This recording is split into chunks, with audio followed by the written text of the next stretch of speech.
Hey! Magandang araw mga kasisid.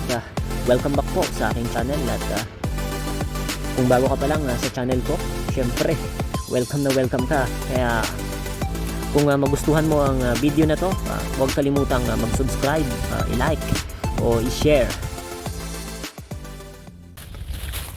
Good morning mga kasisid. At after a long days, umabot na ng buwan, ay bago ulit tayo nakabalik ng dagat. Kaya ngayon samantalahin natin yung panahon na kumalma. Halos walang galaw yung alon, no, dahil sa bagyo. Kaya mana tayo ngayon mga kasisid. At ayos na rin yung cellphone ko, kaya pwede na mag-edit ulit. At pero hindi ako dito mamamana. May spot akong pupuntahan, sa favorite spot mga kasisid. Kaya abang-abang po sa mga susunod na mangyayari. At pagpasensyahan nyo na po dahil wala tayong magawa. Hindi umaayon sa kagustuhan natin yung nangyayari, o baka hindi na rin talaga God's will na makapag-upload tayo ng mga nakaraang buwan. Kaya ngayon tayo ulit ay mag-upload. Yun, maraming salamat sa patuloy na suporta at sa mga nag-aabang. Marami na pong nag-unsubscribe, pero sa mga hindi nag-unsubscribe, maraming salamat. Let's go!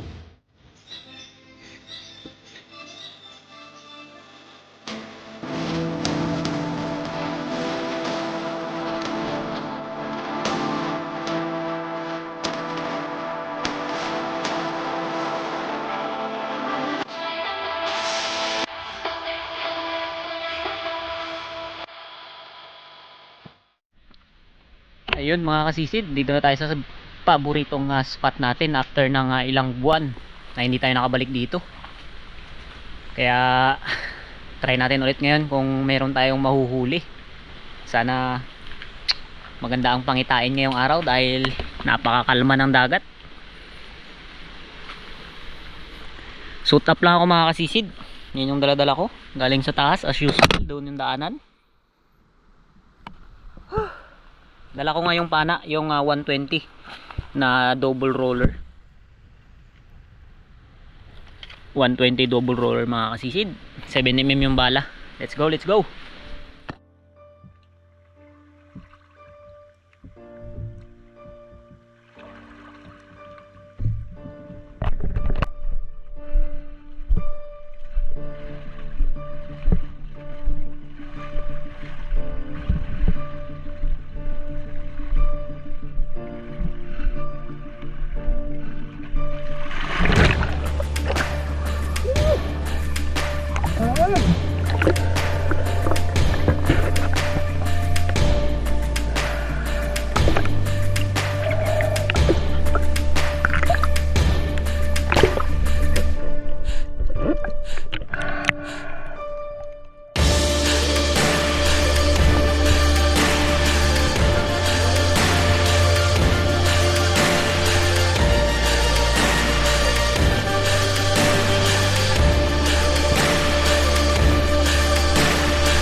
unang huli mga kasisid ay banak.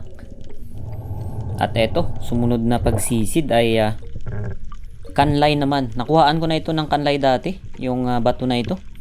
At ngayon merong kanlay ulit pero hindi gaano malaki.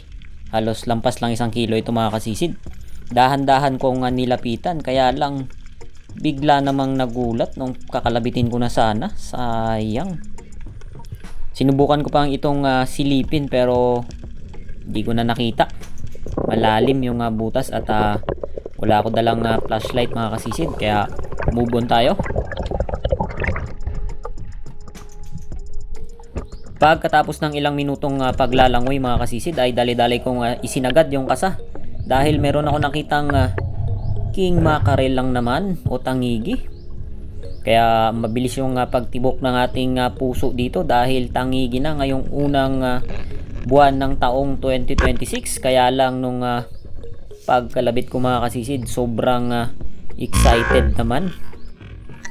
Hindi tinamaan. Kala ko ay abuti na pero daplis lang mga kasisid, ang layo pa pala. Na-excite talaga tayong makatangigi kaagad kaya napadali yung ating pagkalabit. Sayang, malaking king mac na sana mga kasisid pero wala tayong magawa, ganun talaga. Learn from our mistakes. Dapat ay take time lang sana dahil medyo malinaw yung dagat, kala ko malapit na. At move on tayo sa ating sunod na pagsisid ay meron sana ako nakitang suran. Ito yung paborito ng bayan talaga. Halos maraming nagre-request niyan dito sa akin pero madalang ko lang makita. Kaya dito, dinapaan ko mga kasisid. Pero nung makarating ako sa seabed ay ito yung nagpakita. Meron dalawang kanlay na lumabas sa dalawang magkaibang direksyon mga kasisid. At dito, yung malaki na kaagad yung aking tinarget. Napakaamo ng kanlay na ito dahil lumapit pa ng bahagya sa akin. At sakto naman nung kinalabitan ko ay range na. Pero masyadong mababa pa yung pagkakatama. At hindi nakatagos yung dalawang sima. Buti na lang hindi nakawala mga kasisid. At ito yung pangalawang isda ngayong araw ay Maori Sea Perch o kanlay.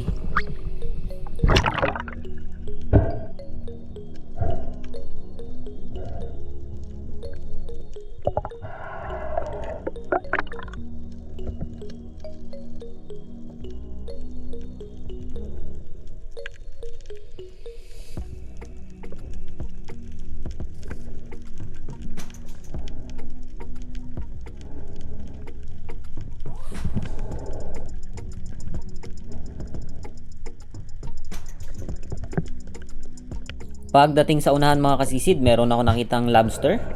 Ito ay masarap na pang-ulam kaya bawas tayo ng kasa sa pinakamahina.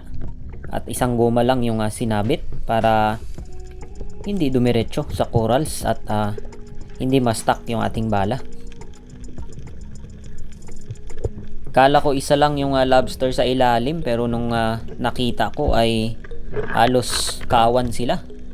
Kaya nagbawas lang tayo dito ng isa mga kasisid. At sakto naman nung pagkalabit ko tinamaan sa ulo at namatay. Pero yung bala bahagyang na-stuck sa loob. Kahit na pinakamahinang kasa lang ito pero nahirapan tayong tanggalin mga kasisid dahil dalawa yung sima. Kailangang iwasan na sumabit yung isa. At naubusan tayo dito ng hangin mga kasisid kaya balik muna sa ibabaw.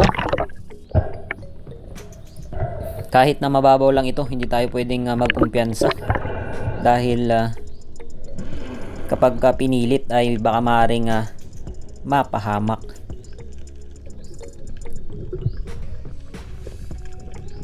After ng ilang minutong pahinga mga kasisid ay binalikan ko itong lobster. Ayan na nga, natanggal na sa bala at yung bala ay inuna kong kunin. At yung lobster ay hindi na gumagalaw mga kasisid. Tinamaan sa ulo kaya namatay na. Ayos.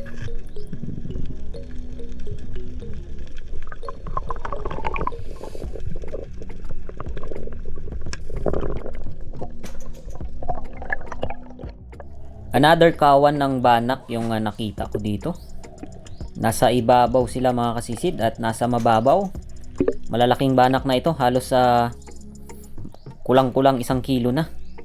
Kaya hindi na natin yan pinalagpas. Nagbawas na tayo dito ng 1. Dahan-dahan ko lang itong nilapitan para hindi mabulabog dahil kalmadong-kalmado yung kanilang paglalangoy. Pumili tayo dito ng pinakamalaki pero halos pare-parehas naman. Kaya nung na-target lock ko na yung isa ay eto na yung ating pangatlong isda sa araw na ito mga kasisid. Another banak.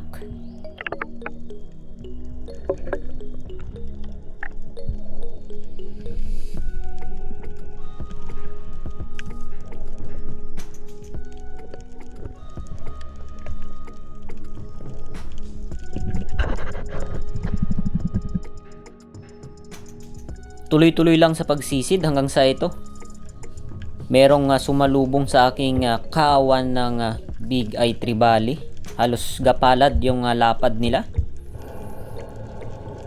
Pwede na, pero hindi natin yan binawasan mga kasisid. Dahil masyado pang maliliit. Lugi sa kasa. Ayan oh, napakarami. Libo ito mga kasisid, kaya sana lumaki sila ng lampas sa 1 kilo para pwede na tayong makabawas at sana hindi pumasok sa baklad mga kasisid.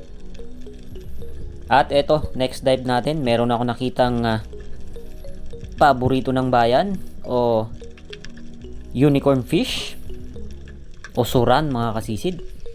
Kaya matyaga kong inantay na lumapit at bahagi akong kinukuskus yung kamay ko sa bato para magkaroon ng ingay at ma-curious itong sura na ito, pero mukhang walang planong lumapit, kaya ako na yung lumapit mga kasisid. Yung maliit lang yung nakikita ko dito, yung malaki ay hindi ko na makita, kaya nagbakasakali akong nandito sa may kabila ng bato at sakto naman nung pag-angat ko ay nakita ko talagang nandito nga lang sa kabila, pero nung pagkalabit hindi naman tinamaan mga kasisid. Hindi ko alam kung nung nangyari, pero wala, nakailag siguro.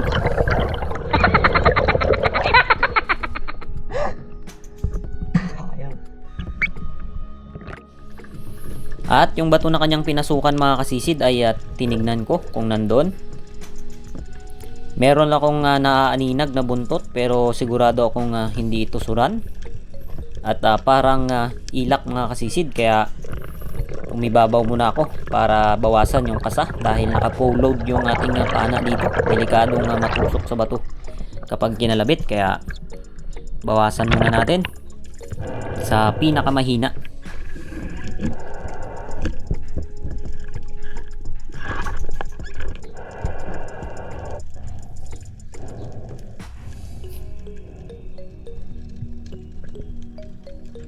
At nung pagbalik ko mga kasisid ay eto, nandun pa rin yung isda. Halos hindi ko maaninag dahil madilim sa ilalim. Buntot lang yung nakikita kong gumagalaw, kaya tinansya ko na tamaan sa may bandang gitna. At sakto naman nung pagkalabit ko, pumalag-palag. Pero pag hila ko mga kasisid, eto na yung kinakabahan ako dito kapag sa mga ganitong ilalim ng bato, dahil hindi ko na matanggal yung bala. Bahagyang na-stuck kahit na anong hila ko, kaya paibabaw muna tayo at isip ng paraan kung paano natin ito matatanggal mga kasisid.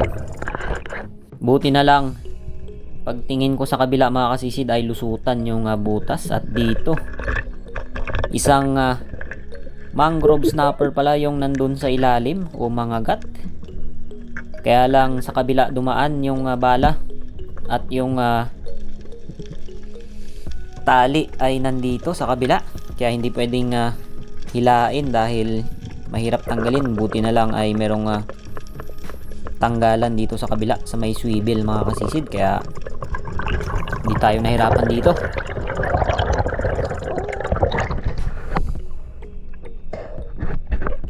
Mangrove snapper pala yun.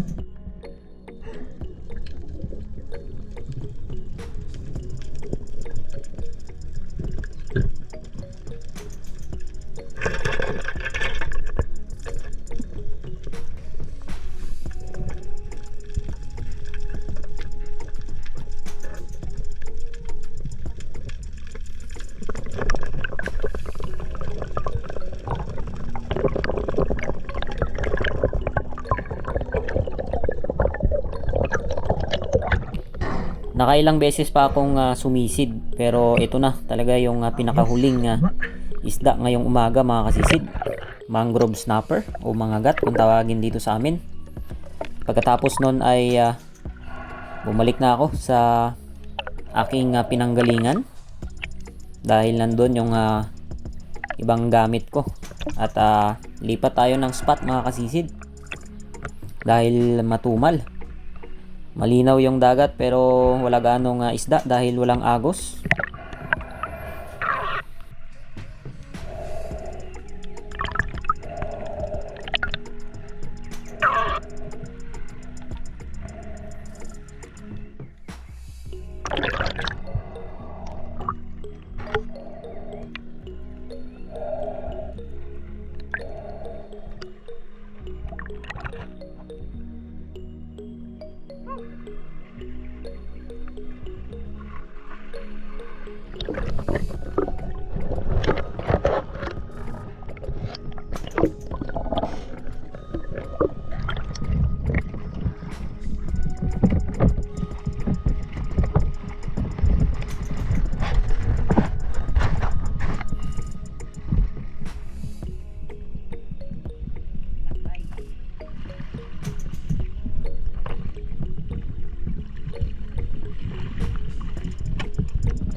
Binigay natin yung iniwanan natin ng motor dito sa taas.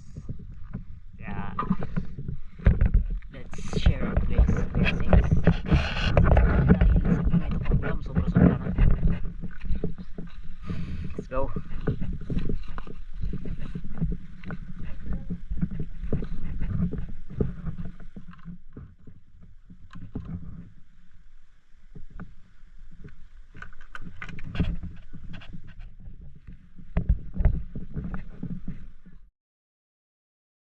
Pagkatapos kong magpahinga ng ilang oras mga kasisid ay dito na tayo sa pangalawang spot. 1:00 ng hapon. Kaya testing natin dito kung meron pang mga isda mga kasisid.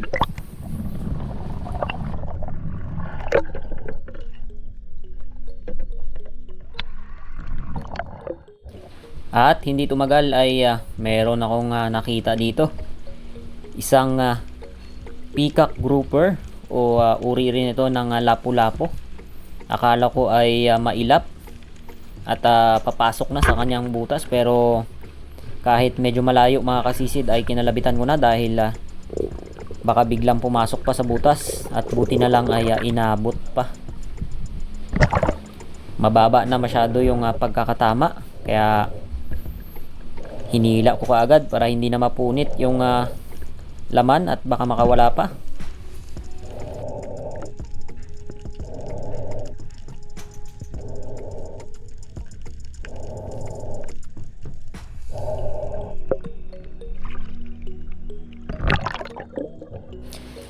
Hindi pa ako tapos magkasan ng pana mga kasisid, biglang umaaligid-aligid yung malaguno sa ilalim. Kaya relax lang ako dito at hindi ko minadali mga kasisid. Timing lang dahil masyadong curious itong malaguno at sigurado akong hindi ito aalis At nung nakakuha ako ng hangin at nakapagpahinga ng maganda, ay agad-agad akong sumisid para i-ambush itong malaguno na ito. Dahil kapag nasa seabed ka ay lumalapit itong malaguno at hindi tumagal mga kasisid, ito lumapit talaga mga kasisid. Pwede na sana ang kalabitan nung unang harap niya, pero nag-alangan pa tayo dito dahil maamo talaga yung malaguno na ito mga kasisid. Pangalawang pagharap ay hindi ko rin nakalabitan, at nung pagpangatlo sabi ko baka lumayo na talaga ito, at buti na lang nung pagkalabit na spine shot, kaya ayun, hindi na nakalangoy pa.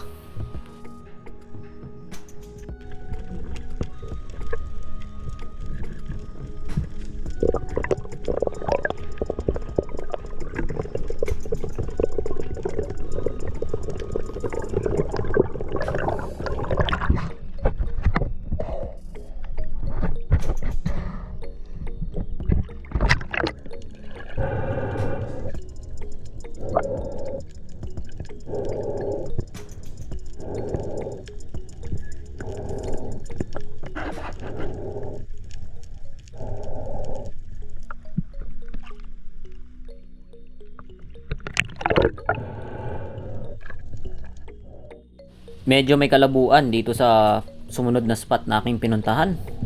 Napakaraming ilak sana yung nagpakita dito. Halos sobra 1 kilo yung isa, at akawan yung ilak na ito. Kaya nag-aim agad ako ng isa. Kaya lang nakawala. Ang pangit ng pagkakatama mga kasisid. Masyadong mababa. Kaya wala tayong magawa. Move on tayo. Pagkalipas ng ilang minutong paglalangoy ay eto, nakasumpong ako ng kawan ng ketong o rabbit fish. Ito yung yellow spotted rabbit fish, o tawagin dito sa amin ay samaral. Target lock agad sa isa, yung pinakamataba, at sakto naman nung pagkalabit ay hindi na nakawala this time.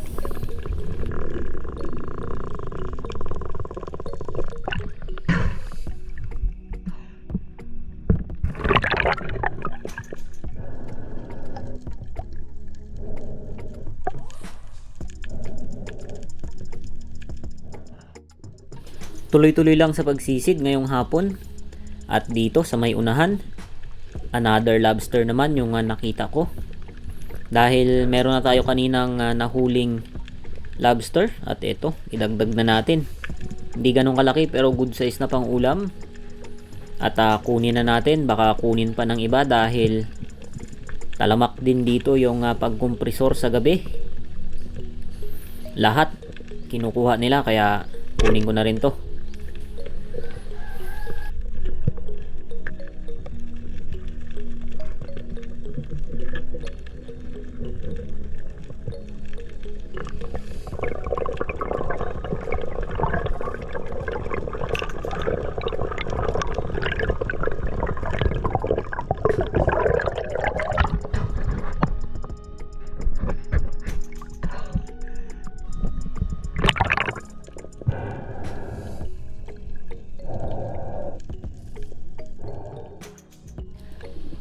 At sumunod na sisid mga kasisid.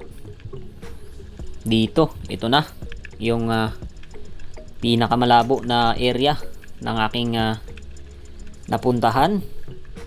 Pero merong isda. Meron ditong suran. Ito na yung inaabangan natin mga kasisid na pang-ihaw, dahil napakasarap talagang ihawin ito. Merong maliit na suran, pero yung malaki ay yung aking target, kaya dahan-dahan kong nilapitan mga kasisid. Buti na lang hindi mailap, at sakto nung pagkalabit ay dire-diretso hanggang monoline. Balak pang pumasok sa butas pero hindi ko binigyan ng line yan mga kasisid. Agad-agad kong hinigpitan para hindi makapasok, at ayun, hindi naman tayo nabigo at hindi tayo pinahirapan. Ayos.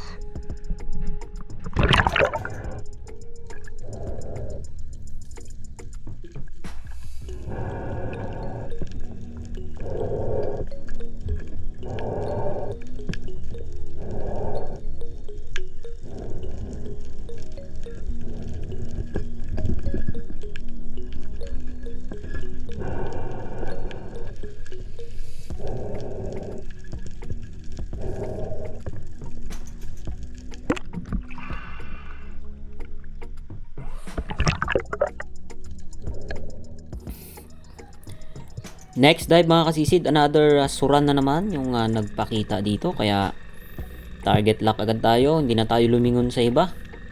Ito na yung ating pinonterya at sakto naman nung pag pull natin ng trigger ay ito, sa pull at pangalawang suran natin ngayong hapon.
Napadpad na ata ako sa balwarte ng mga suran, dahil dito another suran na naman yung aking target.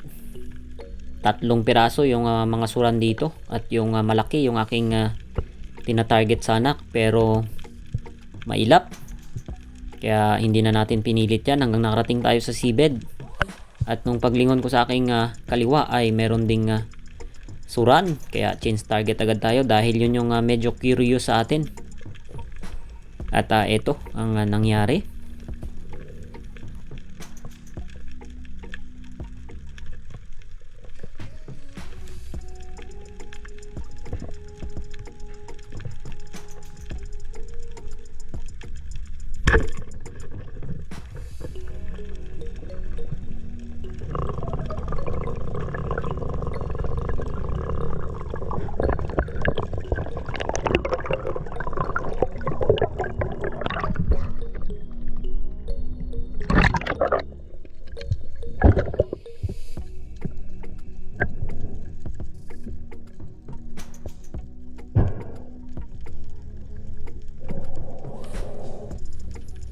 Pangatlong suran ngayong hapon mga kasisid. Sakto, marami-rami na tayong iihawin.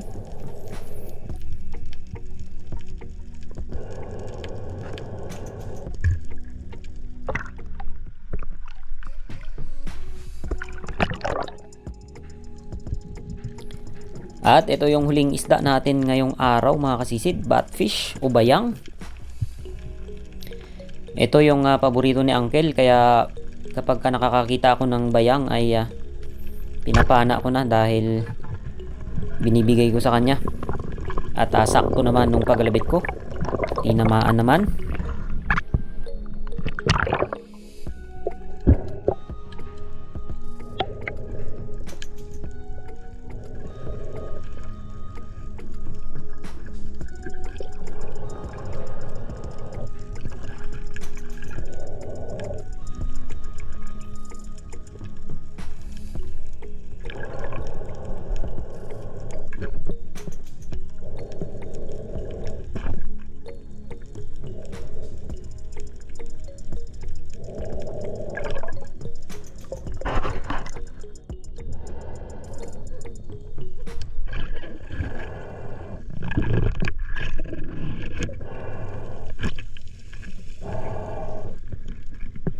Pagdating sa gilid mga kasisid, eto, naipon na yung ating huli ngayong hapon. Napakarami. At bayang, 3 suran, maliit na ilak, lobster, peacock grouper at malaguno. At yung pinagbabawal daw ay hindi na natin kinuna ng video, pero hindi yan bawal mga kasisid. Basta hindi natin nasasayangin, at good size naman, malaki ito. Pagdating ko sa bahay mga kasisid ay agad-agad namang nag-chat ang mga tropa na bibili raw sila, kaya binenta ko na yung ibang isda mga kasisid. At nagtira lang tayo ng ilang pang-ulam, kaya ito. pandagdag sa pangpagawa ng ating bangka mga kasisid. Maraming salamat. Hanggang dito na lang. Hanggang sa muli. God bless us all.